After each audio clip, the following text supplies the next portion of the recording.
Praise the lord. ఒకసారి వచనాన్ని చూద్దాం. మత్తయి సువార్త 19:26. యేసు వారిని చూచి, ఇది మనుషులకు అసాధ్యమే గాని దేవునికి సమస్తము సాధ్యమని చెప్పాను.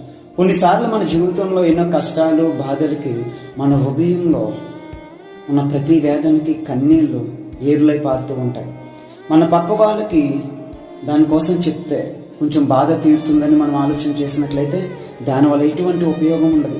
అయితే మన జీవితంలో కష్టాలు, వ్యాధి బాధలు, దుఃఖం మరణించేంత వరకు ఉండానే ఉంటాయి. అయితే దుఃఖాన్ని నాట్యంగా మార్చేవాడిని, నీ కష్టాన్ని సంతోషంగా మార్చేవాడు, ఎర్ర సముద్రాన్ని 2 పాయగా చేర్చి ఆరిన నేలలో నడిపించినవాడు మన దేవుడు.